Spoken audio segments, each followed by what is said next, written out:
Hello aspirants, this is Komal Singh. Welcome you all JB Academy. आज का हमारा ये प्रैक्टिस सेट 8 है, जिसमें हम जुलाई के 2013 में आए साइंस वाले पार्ट को डिटेल में डिस्कस करते हुए अपने क्वेश्चन को सॉल्व कर रहे हैं। तो चलिए फिर स्टार्ट करते हैं। तो हमारे आज के इस प्रैक्टिस सेट में हमारा क्वेश्चन नंबर फर्स्ट क्या दे रखा है, the step required for the conversion of kitchen garbage into manure are given below in the jumbled form. तो हमारा जो किचन गार्बेज होता है उसको मैन्योर में कन्वर्ट करने की स्टेप दी गई हैं, जो कि इन सीक्वेंस फॉर्म में है, जम्बल्ड फॉर्म में। इनको हमें करेक्ट सीक्वेंस में लगाते हुए बताना है कि कौन सा स्टेप हमारा पहले आएगा, उसके बाद कौन सा आएगा और लास्ट में क्या आएगा। तो यहाँ पे जैसा कि हमारा दे रखा है, तो सबसे पहले हम क्या करेंगे, मान लीजिए हमारी कोई ये पिट है, इसमें सबसे पहले हम नीचे इसके सैंड बिछाएंगे। तो ये हमारा ऑप्शन नंबर बी में दे रखा है, तो सबसे पहला ऑप्शन हमारा ये हो जाता है। इसके बाद फिर हम क्या करेंगे, इसमें अपने गार्बेज को डालेंगे। तो गार्बेज को डालेंगे तो ये वाला स्टेप हमारा कौन सा है, ऑप्शन नंबर ए में दे रखा है। तो ये हमारा सेकेंड स्टेप हो जाता है। इसको डालने के बाद हम क्या करेंगे, इसमें जो है वार्म को डालेंगे, जो कि क्या करेगा, इस गार्बेज को डिकम्पोज करके मैन्योर में कन्वर्ट करने के लिए हेल्प करेगा। तो ये वाला ऑप्शन हमें किस में देखने को मिल रहा है, हमारे डी ऑप्शन में। ये हमारी थर्ड स्टेप हो जाती है। लास्ट में हम क्या करेंगे, इसके ऊपर जो है कवर कर देंगे इसको लीव्स से, ग्रास से, जूट बैग से और किसी भी तरीके जो है गनी बैग से, इनसे क्या करेंगे, इसको कवर कर देंगे। उसके बाद कुछ टाइम के लिए इसको छोड़ देंगे। छोड़ने के बाद हम देखेंगे कि हमारे ये जो गार्बेज होगा वो रेड हमारे जो है वॉर्म की मदद से क्या हो जाएगा, मैन्योर में कन्वर्ट हो जाएगा। कन्वर्ट होने के बाद फिर हम देखेंगे कि हमारा ये जो है गार्बेज कन्वर्ट हो जाएगा किसमें, मैन्योर में। तो ये वाला स्टेप हमारा ऑप्शन नंबर सी में दे रखा है, ये हमारी फोर्थ स्टेप है। तो यहाँ से हमारा ऑप्शन नंबर हमारा सी हमारा जो है सबसे पहले हम क्या करेंगे, बी आएगा, उसके बाद फिर हमारा ए आएगा, उसके बाद फिर हमारा डी है, उसके बाद फिर हमारा सी है। तो यहाँ से हमारा ऑप्शन नंबर थर्ड सही हो जाता है, जो कि पहले हम क्या करेंगे, इसको सैंड से जो है कवर करेंगे, उसके बाद फिर हम इसमें गार्बेज डालेंगे, फिर बॉम्ब को डालेंगे, फिर लास्ट में हम इसको कवर कर देंगे अपने ग्रास से और बैग से। नेक्स्ट क्वेश्चन हमारा क्या दे रखा है, the two organism are best friend and live together. दो ऐसे ऑर्गेनिज्म जो एक दूसरे के बेस्ट फ्रेंड है और एक साथ रहते हैं। एक उन्हें शेल्टर, वाटर और न्यूट्रिएंट प्रोवाइड करता है, और दूसरा उन्हें क्या करता है, फूड बनाता है और फूड प्रोवाइड करता है। तो हमारी जो ये दो तरीके के ऑर्गेनिज्म हमें देखने को मिल रहा है, ये कौन से ऑर्गेनिज्म कहे जाएंगे, ऑटोट्रॉफ, पैरासाइटिज्म, हेटेरोट्रॉफ या सिम्बायोसिस। ये हमारे सिम्बायोटिक ऑर्गेनिज्म होते हैं। सिम्बायोटिक का एग्जाम्पल हमारा जैसे क्या होता है, लाइकेन होता है। लाइकेन में हमारे क्या क्या आता है, एल्गी आता है और फंजाई आता है। तो एल्गी हमारा क्या करता है, एल्गी इसको जो है क्या प्रोवाइड करता है, इसको फूड बना के देता है, और फंजाई इसको वाटर और शेल्टर प्रोवाइड करता है। ऑटोट्रॉफ हमारे ऐसे ऑर्गेनिज्म होते हैं जो क्या करते हैं, अपना भोजन खुद बनाते हैं, जैसे कि हमारा प्लांट हो गया। पैरासाइट क्या होते हैं, ये जो है किसी होस्ट सेल के पास रहते हैं, वहाँ से इसे नुकसान देते हुए अपने आप को क्या करते हैं, फायदा पहुँचाते हैं। हेटेरोट्रॉफ हमारे ऐसे ऑर्गेनिज्म होते हैं जो क्या करते हैं, दूसरे पे डिपेंड होते हैं अपने फूड के लिए, जैसे हमारा एनिमल होता है। और सिम्बायोसिस हमारे होते हैं जो कि एक दूसरे को फायदा पहुंचाते हुए एक दूसरे के साथ रहते हैं। नेक्स्ट क्वेश्चन हमारा क्या दे रखा है, in the alimentary canal the solid food move downward because. तो एलिमेंट्री कैनाल, तो जैसा कि हमारे यहाँ पे हमारा एलिमेंट्री कैनाल दे रखा है, ये हमारी कुछ एलिमेंट्री कैनाल कुछ इस तरीके से, ये हमारे रफली स्ट्रक्चर बना रहे हैं हम, डोंट जज विद द फिगर। तो यहाँ से हमारा कुछ एलिमेंट्री कैनाल ऐसे ऐसे बन जाता है। यहाँ से हमारा ये यहाँ से रेक्टम फॉर्म हो जाता है। यहाँ पे हमारा क्या हो जाता है, यहाँ पे हमारी जो है ये लीवर यहाँ पे हो जाती है।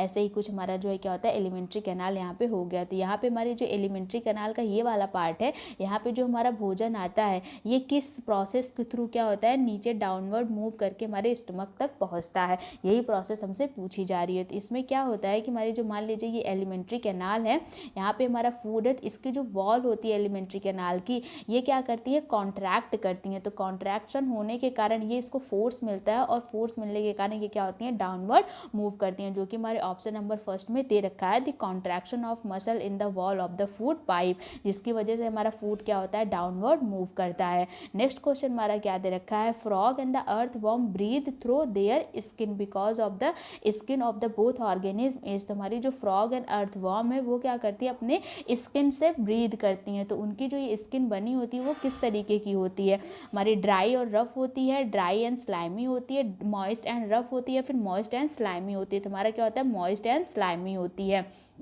जिससे क्या होती है हमारी फ्रॉग और अर्थवॉर्म क्या करती हैं, ब्रीथ करती है। हमारी फ्रॉग जो होती है वो एक ऑर्गन और उनमें पाया जाता है ब्रीथ करने के लिए, जिसको आप हमें कमेंट बॉक्स में बताइएगा। नेक्स्ट क्वेश्चन हमारा क्या दे रखा है, while going for the picnic a student noted the reading of the audiometer on the bus after that every 10 minute till the end of the journey. तो हमारे बच्चे हैं कुछ जो जा रही हैं पिकनिक पे और वो ऑडियोमीटर को आफ्टर एवरी 10 मिनट क्या करते हैं, रीड करते रहते हैं। तो यहाँ पे हमारी ऑडियोमीटर की रीडिंग दे रखी है और यहाँ पे इनकी टाइमिंग दे रखी है। लेटर ऑन रिगार्डिंग यहाँ पे इनका टेबल क्या दिया, शो कर दिया गया है। इसके आगे का क्वेश्चन हमने पीछे लगा रखा है, एक बार आप उसे देख लीजिए, उसके बाद फिर हम सॉल्व करते हैं। फिर क्या पूछ रहा है, the average speed of the bus in the entire journey in metre per second. तो ये जो एंटायर जर्नी हमने पीछे देखी, इसकी क्या पूछ रही है, एवरेज स्पीड पूछ रही है। लेकिन किस फॉर्म में पूछ रहा है, हमें किस फॉर्म में पूछ रहा है, मीटर पर सेकेंड में पूछ रहा है। यूनिट को भी हमें हमेशा ध्यान में रखना चाहिए कि कौन से फॉर्म में पूछ रहा है। मीटर पर सेकेंड में क्या पूछे, इसकी एवरेज स्पीड पूछे। तो चलिए फिर सॉल्व करते हैं। तो जैसा कि आप यहाँ पे देख पा रहे होंगे, ये हमारे क्या है, स्टार्टिंग का है और ये हमारा क्या है, फाइनल का है। तो अगर हम अपने स्टार्टिंग में से फाइनल वाले को निकाल देते हैं तो हमारा क्या मिल जाएगा, हमें टोटल डिस्टेंस मिल जाएगी। तो अगर आप इसमें से इतना माइनस करेंगे तो आपको कितना मिलेगा, यहाँ पे आपको मिलेगा 54 मिलेगा। कितना, 54 किलोमीटर मिलेगा। और टाइम का आपका स्टार्टिंग टाइम 8 दिया है और आपका जो है क्या है, एंड टाइम क्या दिया गया, 9 मिला है। तो आपका क्या हो जाएगा, आवर कितना हो जाएगा, 1 आवर। तो हमारा स्पीड क्या होता है, speed is equal to distance upon time होता है। इसमें अगर आप फॉर्मूले को पुट करेंगे तो 54 किलोमीटर अपॉन 1 आवर दे रखा है। तो इसको जब सॉल्व करेंगे तो आपका क्या आ जाएगा, 54 किलोमीटर पर आवर। ये हमारा किस में दे रखा है, किलोमीटर पर आवर में दे रखा है। वहाँ पे हमसे पूछा किस में था, हमारा पूछा था हमसे मीटर पर सेकेंड में। तो जब ऐसी सिचुएशन आती है तो आप क्या करेंगे, 54 किलोमीटर पर आवर को इसको आप क्या करेंगे, 5/18 से मल्टीप्लाई कर देंगे और इसको जब आप सॉल्व करेंगे तो आपका क्या हो जाएगा, 54 हमारा किससे कट होगा, हमारा 3 से कट होगा और 5 × 3 करेंगे तो आपका आंसर क्या आ जाएगा, 15 यहाँ से आ जाएगा, 15 मीटर पर सेकेंड, जो कि हमारे ऑप्शन नंबर फर्स्ट में दे रखा है। इसकी स्पीड क्या आ जाएगी, average speed 15 metre per second आ जाएगी। नेक्स्ट क्वेश्चन हमारा क्या दे रखा है, if you have provided with a concave mirror, concave lens, convex mirror and convex lens. आपके पास कॉन्केव मिरर है, कॉन्केव लेंस है, कॉन्वेक्स मिरर है, कॉन्वेक्स लेंस है। अब आपको इन चारों में से आइडेंटिफाई करना है किसमें आपको इनलार्ज्ड इमेज आपको देखने को मिलेगा। तो क्या होता है कि हमारा जो कॉन्केव मिरर होता है, इसकी प्रॉपर्टी कॉन्वेक्स लेंस से मैच करती है और कॉन्केव लेंस की प्रॉपर्टी कॉन्वेक्स मिरर से मैच करती है। इसका दोनों का क्या होता है, एक इन्वर्सन हमारा जो है, जैसे कि यहाँ पे हमारा क्या हुआ है, कॉन्केव लेंस का हमारे किससे मैच करेगा, कॉन्वेक्स मिरर से, और कॉन्वेक्स लेंस का हमारे किससे मैच करेगा, कॉन्केव मिरर से मैच करेगा। तो यहाँ पे हमसे पूछा क्या जा रहा है, एनलार्ज इमेज पूछा जा रहा है। तो एनलार्ज इमेज हमें किस में देखने को मिलती है, कॉन्केव मिरर में और कॉन्वेक्स लेंस में हमें देखने को मिलता है। ये हमारा ऑप्शन नंबर 4 सही हो जाता है। नेक्स्ट क्वेश्चन हमारा क्या दे रखा है, select the following a set of kharif crop. इनमें चारों में से सब हमारा खरीफ क्रॉप का जो है क्रॉप दे रखी है, उनको हमें क्या करना है, आइडेंटिफाई करके हमें बताना है। तो हमारी खरीफ क्रॉप में हमारा क्या क्या आता है, तो खरीफ क्रॉप में हमारा पैडी, मेज, सोयाबीन और कॉटन, ये सारे हमारे क्या आते हैं, ये सारे हमारे इसमें आते हैं, खरीफ क्रॉप में आता है। नेक्स्ट क्वेश्चन हमारा क्या दे रखा है, हमारा study the following statement about the effect of the weed on the crop plant. हमारे क्रॉप प्लांट में जो वीड्स होती हैं, जो खरपतवारें उगाती हैं, उनका जो है क्या, इनमें चारों में से कौन सा क्या क्या वो कैरेक्टर निभाती है, उनका क्या क्या वो क्या करती हैं हमारे क्रॉप में, जब उनके क्रॉप के साथ उगाती हैं तो वो क्या करती हैं, हमारे क्रॉप को हेल्दी ग्रो करने में हेल्प करती हैं, जी नहीं। वो क्या करती हैं, इंटरफेयर करते हैं हार्वेस्टिंग में, जी हाँ, वो हार्वेस्टिंग के टाइम पे परेशानी करती हैं। और उसके बाद फिर क्या करते हैं, हमारे प्लांट ग्रोथ में भी अफेक्ट करती हैं। उसके बाद फिर क्या करती हैं, उनकी न्यूट्रिएंट, स्पेस और लाइट में भी क्या करती हैं, साझा करती हैं। तो ये चारों ऑप्शन हमारे सही दे रखे हैं, बी सी डी, जो कि यहाँ हमारा ऑप्शन नंबर 3 में दे रखा है, B C D. Next question हमारा क्या होता है, when we add aluminium foil to the freshly prepared sodium hydroxide solution a gas is produced. जब हम एल्यूमिनियम सॉइल को क्या करते हैं, उसमें सोडियम हाइड्रोक्साइड सॉल्यूशन मिलाते हैं तो उसमें से हमारी गैस निकलती है। Which of the following correctly state the property of this gas. तो इसमें से जो ये गैस निकल रही है वो कौन सी गैस होती है और उसकी क्या प्रॉपर्टी होती है उसके बारे में पूछ रहा है। तो जब हम इस तरीके के जो है सॉल्यूशन को मिलाते हैं तो वहाँ से हमें एक कलरलेस ऑर्डरलेस गैस मिलती है जो कि पॉप साउंड क्या करती है, क्रिएट करती है, जहाँ पे ये चीज़ें क्या हो रही हैं, बर्न हो रही हैं इसके साइड पे।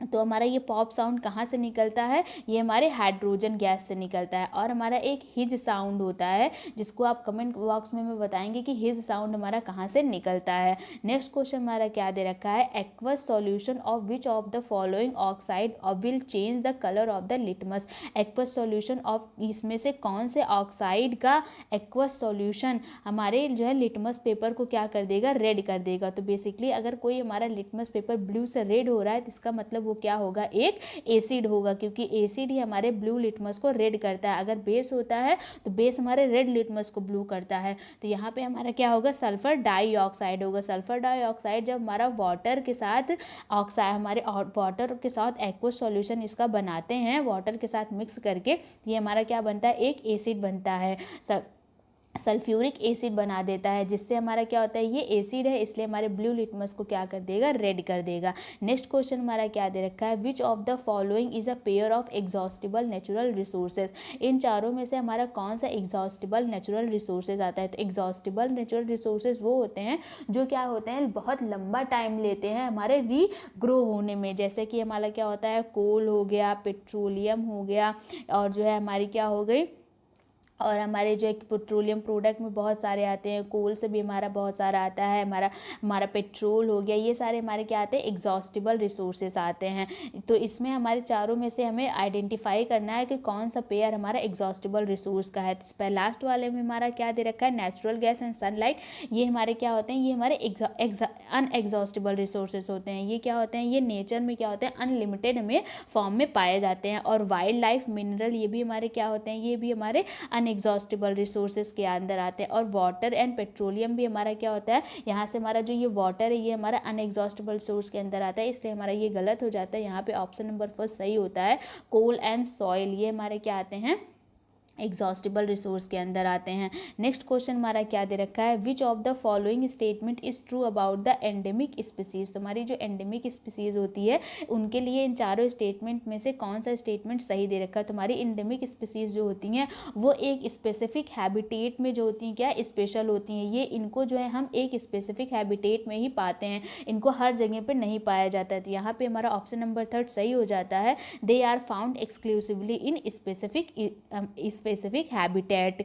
नेक्स्ट क्वेश्चन हमारा क्या दे रखा है, which of the following pair is related to the inheritance of character. तो जो हमारे जो है इनहेरिटेंस ऑफ कैरेक्टर है, मतलब जो अपने माता पिता से हम गुण बच्चों में देखने को मिलता है, वो किसकी वजह से होता है, क्रोमोसोम और जीन की वजह से, क्रोमोसोम और माइटोकॉन्ड्रिया की वजह से, cell membrane and cell wall की वजह से, या फिर सेल मेम्ब्रेन एंड क्लोरोप्लास्ट की वजह से। तो यहाँ पे हमारे ये तीनों ऑप्शन गलत दे रखे हैं। हमारी इनहेरिटेंस ऑफ कैरेक्टर के लिए हमारा क्रोमोसोम और जीन जिम्मेदार होता है। तो हमारे ह्यूमन में कितने ऑटोसोम और कितने जो है पेयर ऑफ 6 क्रोमोसोम होते हैं, जिनको आप हमें कमेंट बॉक्स में बताइएगा।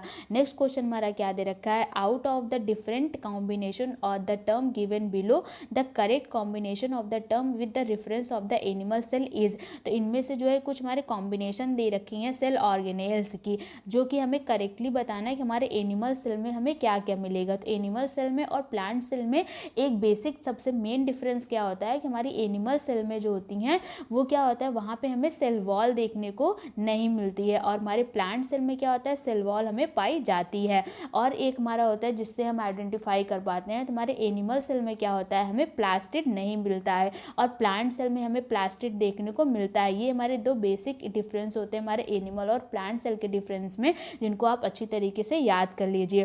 तो यहाँ क्वेश्चन के हिसाब से हमारा क्या क्या दे रखा है, तो एनिमल सेल में हमें क्या क्या मिलता है, सेल मेम्ब्रेन मिलती है, और भी जितने भी सेल ऑर्गेनेल्स होते हैं वो सारे पाए जाते हैं। तो यहाँ से हमारा ऑप्शन नंबर 3 सही हो जाता है कि सेल मेम्ब्रेन, क्रोमोसोम, राइबोसोम्स और माइटोकॉन्ड्रिया ये सारे हमारे क्या हैं, हमारे एनिमल सेल के हमारे जो है स्टेटमेंट दे रखी है। तो यहाँ से हमारा ये देखिए जैसे कि यहाँ पे हमारा प्लास्टिड हो जाता है, इससे गलत हो गया, और यहाँ पे हमारा सेल वॉल पाया जाता है, इससे ये गलत हो गया। और उसके बाद यहाँ पे हमारा क्या होता है, क्लोरोप्लास्ट। क्लोरोप्लास्ट हमारे एनिमल सेल में नहीं, हमारे प्लांट सेल में पाया जाता है। तो इसलिए हमारा ऑप्शन नंबर 3 सही हो जाता है कि हमारे सेल मेम्ब्रेन, क्रोमोसोम, राइबोसोम और माइटोकॉन्ड्रिया ये सारे हमारे किसमें, एनिमल सेल में पाए जाते हैं। नेक्स्ट क्वेश्चन हमारा क्या दे रखा है, consider the following set of the reproductive term. इन चारों में से हमें बताना है, इन चारों में से कि हमारा रिप्रोडक्टिव टर्म का सेट कौन कौन सा है। तो अगर आप इन सारे ऑप्शन को ध्यान से पढ़ेंगे, इनमें से सारे जो है क्या हमारे रिप्रोडक्टिव टर्म में कहीं ना कहीं पार्ट लेते हैं। तो अब हमें ध्यान से ऐसे देखना है कि ऐसा ऑप्शन चूज करना है कि जिसमें जो है हमारे ये सारे के सारे जो है टर्म्स हमें देखने को मिल जाए। तो यहाँ पे हमारे अगर आप इस वाले ऑप्शन को देखेंगे तो बी सी डी में हमें सारे टर्म हमें देखने को मिलेंगे जो कि इनमें सारे में दे रखे हैं। तो बी में जैसा कि आप देख पा रहे ओवल्यूशन, एग, ओविडक्ट, यूट्रस है। सी में sperm, testis, sperm duct, penis ये हैं। और डी में मेंस्ट्रुएशन, एग, ओविडक्ट, यूट्रस ये जो है इसमें जो है हमें सारे मिल जाएंगे। स्पर्म हमारा देखिए यहाँ पे आ गया, ओविडक्ट हमारा यहाँ पे आ गया, एग हमारा यहाँ पे आ गया, यूट्रस भी हमारा यहीं पे आ गया। तो यहाँ पे बी सी डी में हमें सारे ऑप्शन हमें देखने को मिल रहे हैं, इसलिए हमारा ऑप्शन नंबर भी सही हो जाता है। नेक्स्ट क्वेश्चन हमारा क्या दे रखा है, which of the following element must be available in water for the Metamorphosis of the tadpole. तो हमारे जो है वाटर में ऐसा कौन सा एलिमेंट प्रेजेंट होता है टैडपोल के मेटामॉर्फोसिस के लिए, उसके हमें बताना है। तो यहाँ पे ये होता है हमारा आयोडीन। आयोडीन ही हमारा ऐसा एलिमेंट होता है जो कि टैडपोल की मेटामॉर्फोसिस में हेल्प करता है। नेक्स्ट क्वेश्चन हमारा क्या दे रखा है, which one of the following is not a objective of teaching of science at the upper primary level. हमारे अपर प्राइमरी लेवल में साइंस को पढ़ाने का कौन सा उद्देश्य नहीं है। तो कभी भी हम साइंस जो है किस लिए, टेक्नोलॉजिकल स्किल को बढ़ाने के लिए नहीं पढ़ाते हैं, इसलिए हमारा ऑप्शन नंबर 2 सही हो जाता है। नेक्स्ट क्वेश्चन हमारा क्या दे रखा है, एनसीएफ करिकुलम फ्रेमवर्क। एनसीएफ जो है हमारा strongly recommended that the science education at upper primary stage should. तो जो हमारा एनसीएफ है, नेशनल करिकुलम फ्रेमवर्क है, वो स्ट्रांगली किस चीज़ को जो है एम्फेसाइज करता है हमारे अपर प्राइमरी स्टेज में साइंस को पढ़ाने के लिए। Prepare student for competitive exam, बच्चे को कॉम्पिटिटिव एग्जाम में के लिए प्रिपेयर करने के लिए, या फिर इसलिए help student to be emotionally balanced, उनको जो है इमोशनली बैलेंस करने के लिए, इसके लिए भी नहीं किया जाता है। Help student to acquire competitional skill, इसके भी लिए नहीं। हमारा ऑप्शन नंबर 4 सही दिया है कि हम कंस्ट्रक्टिविस्ट को अप्रोच को हमारा बढ़ावा देने के लिए teaching and learning of the subject हम क्या करेंगे, कंस्ट्रक्टिविस्ट अप्रोच को, एक हमारी एक्टिव जो है अप्रोच को अपना के जो है साइंस में टीचिंग एंड लर्निंग को हम अपनाते हैं। नेक्स्ट क्वेश्चन हमारा क्या दे रखा है, cognitive validity of science curriculum at upper primary stage required to the should be. तो जो हमारी कॉग्निटिव वैलिडिटी होती है साइंस करिकुलम में एट अपर प्राइमरी स्टेज, वो किस बेसिस पे होने चाहिए, वो हमारी क्या होने चाहिए, एज अप्रोप्रिएट होने चाहिए कि बच्चा किस एज का है, किस स्तर का है, कौन सी क्लास का है, इस पर डिपेंड होना चाहिए हमारा क्या करिकुलम जो है वो होना चाहिए। नहीं कि बच्चा जो है हमारा जो है जूनियर क्लास का है उसको हम बड़े क्लास की कोई चीज़ पढ़ाएंगे तो बच्चा जो इतना मैच्योर नहीं होगा कि उन चीज़ों को क्या करे, होल्ड करके या फिर वो समझ सके। इसलिए हमारी जो है हमारी जो करिकुलम है वो हमारी एज अप्रोप्रिएट होने चाहिए और with in the reach of बच्चे के रीच में होने चाहिए और बच्चे की अंडरस्टैंडिंग लेवल के हिसाब से होनी चाहिए। ये सारे ऑप्शन हमारे गलत दे रखे हैं। नेक्स्ट क्वेश्चन हमारा क्या दे रखा है, which one of the following does not reflect the personality attribute of a person having scientific temper. इन चारों में से जो है कौन सी ऐसी पर्सनैलिटी है जो कि जो है साइंटिफिक टेम्पर हमारा जो किसी भी व्यक्तित्व को नहीं बताता है। तो कभी भी कोई भी व्यक्ति हमारा जो बायस्ड होता है, बायस नहीं होना चाहिए किसी भी हमारे कोई भी पर्सन को। तो यहाँ पे बायस होने का मतलब क्या होता है, जो कि क्या होते हैं स्टीरियोटाइप थॉट रखते हैं बॉयज़ वर्सेस गर्ल्स वाली, कि बॉय के लिए हमारा मैथ सब्जेक्ट बना होता है, फील्ड वर्क बना हुआ होता है, गर्ल के लिए हमारी हाउस होल्ड एक्टिविटी बनी होती है। ये सारी चीज़ें जो हमारे जेंडर स्टीरियोटाइप थॉट वाले लोग होते हैं ये हमारे बहुत ही गलत सामाजिक लोग होते हैं। इसलिए हमारे कभी भी सही किसी भी पर्सन का क्या होना चाहिए, बायस्ड ओपिनियन नहीं होना चाहिए। नेक्स्ट क्वेश्चन हमारा क्या दे रखा है, NCERT science text book for upper primary class include large number of daily life related question. हमारी जो एनसीईआरटी है साइंस टेक्स्ट बुक की अपर प्राइमरी क्लास की, उसमें जो है बहुत सारे नंबर में क्या है डेली लाइफ से रिलेटेड क्वेश्चन दे रखे हैं, which have been left unanswered, this is was done so that. ये जो है क्या हुए हैं, बहुत सारे क्वेश्चन दिए रखे हैं जो कि क्या किया गया है, अनआंसर्ड फॉर्म में है। इनका आंसर क्यों नहीं दिया गया है इसके बारे में हमसे पूछ रहा है। किस लिए नहीं दिया गया, उसके यहाँ पे 4 ऑप्शन दिए गए, उसमें से हमें आइडेंटिफाई करना है। तो पहला ऑप्शन क्या कह रहा है, teacher have a good pool of the question for assessment purpose, इसलिए कि जो है जो टीचर हैं वो क्या कर सके, यहाँ से जो है असेसमेंट के लिए बच्चों को क्या किया जाए, आराम से वो जो है या मतलब बना बनाया क्वेश्चन पेपर वो पा जाए असेसमेंट के लिए, इसके लिए नहीं करते हैं। या फिर इसलिए कि इन क्वेश्चन को बच्चों को जो है होमवर्क दे दिया जाए, वो जाके जो है अपना जो है जाके घर पे जो होम असाइनमेंट करें, इसलिए इन सब के लिए नहीं दिया जाता। इसलिए दिया गया है ताकि बच्चे जो है इस आंसर की को क्या करें, खोज करें और डिफरेंट सोर्सेज से क्या करें, इस क्वेश्चन से आंसर का पता लगाएं और इनको समझ पाएँ कि इनका उनके डेली लाइफ बेसिस पे जो हमारी ये साइंटिफिक जो है एक्टिविटीज़ दी गई हैं क्या प्रभाव पड़ता है। नेक्स्ट क्वेश्चन हमारा क्या दिया गया है, while the teaching method of the reading a clinical thermometer, class 8 के बच्चों को क्लिनिकल थर्मामीटर पढ़ाते वक्त हमें जो है क्या करना चाहिए, एक करेक्ट मेथड जो है यहाँ पे दिया गया है। तो Neha mention the following necessary precaution to be taken, तो नेहा क्या करती हैं, कुछ यहाँ पे नेसेसरी प्रिकॉशंस दी गई हैं उनके बारे में बताती हैं। तुम्हारा यहाँ पे क्वेश्चन यहाँ पे दे रखा है कि which one of the above precaution have been mentioned wrongly by the teacher, तो हमारे जो है टीचर जो होते हैं वो इनमें से एक ऐसा हमारी स्टेटमेंट या फिर एक ऐसी हमारी स्टेप है जो कि जो है नेहा के द्वारा गलत बताई गई है, उसको हमें बताना है। तो क्या है वो हमारी ऑप्शन नंबर फर्स्ट में दे रखा है कि कभी भी थर्मामीटर को हम हॉट वाटर से नहीं जो है क्या करते हैं, वॉश करते हैं। हॉट वाटर से वॉश करने पे ये हमारा थर्मामीटर क्या हो जाएगा, वो खराब हो जाएगा। और भी प्रॉपर्टी जो कि हमारी गुड प्रॉपर्टी दी है उसके बारे में क्या है कि कभी भी हम थर्मामीटर को क्या करते हैं, उसके बल्ब के साइड से हम नहीं होल्ड करते हैं। जैसे कि हमारा थर्मामीटर होता है, इसको हम कभी भी बल्ब के साइड से नहीं पकड़ते हैं। नेक्स्ट क्या दिया गया है, इसके मर्करी लेवल को हमेशा इंश्योर कर लेना चाहिए कि 35 डिग्री सेल्सियस बता रही है कि नहीं बता रही है।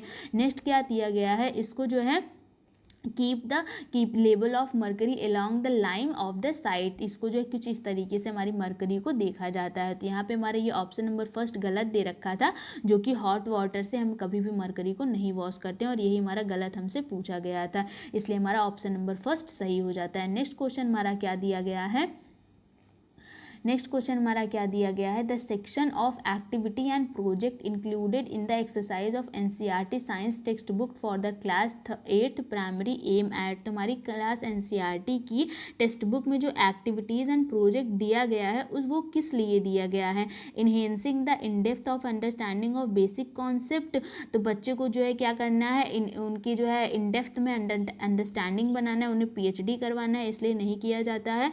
नेक्स्ट क्या दिया गया, keeping the student engaged during vacation, जब उन्हें छुट्टियों में क्या करें, उनको इंगेज करके रखेंगे, मतलब ये छुट्टी हो गया, ले जाइए असाइनमेंट, अब बढ़िया आराम से घर पे बैठ के दिन रात यही हमारा करते रहिए। नेक्स्ट क्या, इसलिए कि assessing the student for practical skill, उसकी प्रैक्टिकल स्किल को असेस करने के लिए इन सब के लिए नहीं दिया गया है, वो दिया जाता है इसलिए कि बच्चे को क्या मिले, अपॉर्चुनिटी मिले, वो अपनी लर्निंग को क्या करें, एक्सटेंड कर सकें, बढ़ा सकें। नेक्स्ट क्वेश्चन हमारा क्या दिया गया है, major objective of organisation of science exhibition is to, तो साइंस एग्जीबिशन हमारा करने के लिए उसका मेन उद्देश्य क्या होता है, grade the student on practical skill, उनको जो है रैंक कर दें कि हाँ रैंक 1 रैंक 2 रैंक 3, इसलिए इसके लिए नहीं किया जाता है।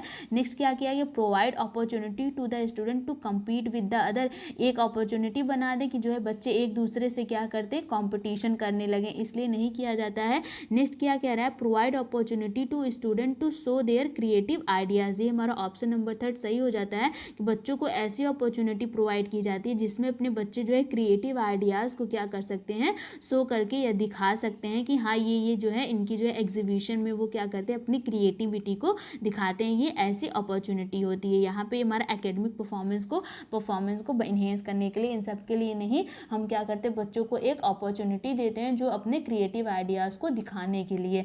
नेक्स्ट क्वेश्चन हमारा क्या दिया गया है, 4 candidate appearing in a interview for the post of the science teacher were asked to give a demonstration lesson to class 8 student on the basis of topic pressure exert by the liquids and gas.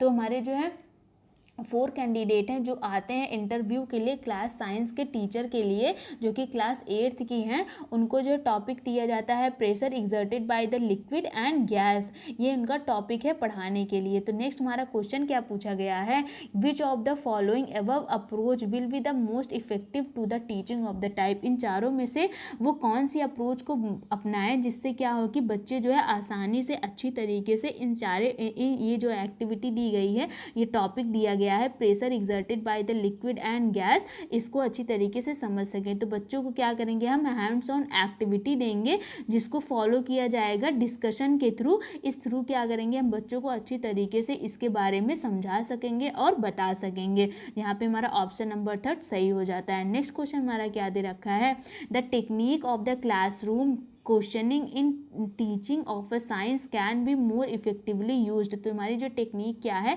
Classroom में question पूछने की, ये हमारी science teaching को किस तरीके से effective बनाती है। इंश्योर करने के लिए बच्चे को लेवल ऑफ लर्निंग के लिए बच्चे की लेवल ऑफ लर्निंग को इंश्योर करने के लिए, या फिर उनकी develop the problem solving skill को, या फिर maintaining the discipline in the class, promoting the creativity and innovativeness.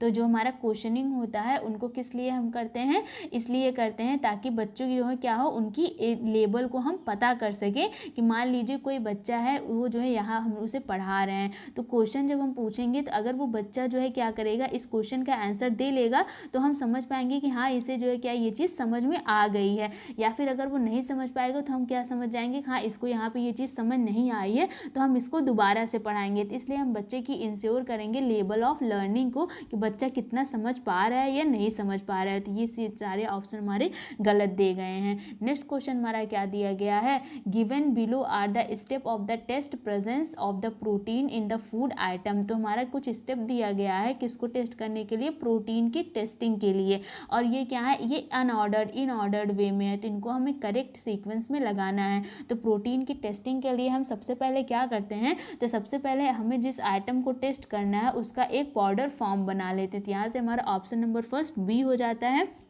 उसके बाद फिर हम क्या करेंगे, इसकी स्मॉल क्वांटिटी को 10 ड्रॉप ऑफ वाटर में हम क्या करेंगे, मिक्स कर लेंगे। यहाँ पे हमने अपने आइटम को बना लिया, इसको हम 10 ड्रॉप ऑफ वाटर में अच्छी तरीके से सेक करके मिक्स कर लेंगे। उसके बाद फिर हम क्या करेंगे, इसमें जो है 10 ड्रॉप ऑफ कास्टिक सोडा मिलाएंगे। उसके बाद फिर अपने टेस्ट ट्यूब को अच्छी तरीके से हम क्या करेंगे, सेक करके मिलाएंगे। लास्ट में हम क्या करेंगे, इसमें क्या मिला देंगे, कॉपर सल्फेट मिला देंगे। तो यहाँ पे हमारा ये हो जाता है ऑप्शन नंबर सेकंड में, ये हमारा थर्ड पे, ये हमारा फोर्थ पे, जो कि हमें ऑप्शन नंबर थर्ड में दिया गया है। सबसे पहले हम क्या करेंगे, अपने जो टेस्ट करने वाला आइटम है उसका पाउडर बनाएंगे। उसके बाद उसमें जो है क्या करेंगे, 10 ड्रॉप ऑफ वाटर मिलाएंगे।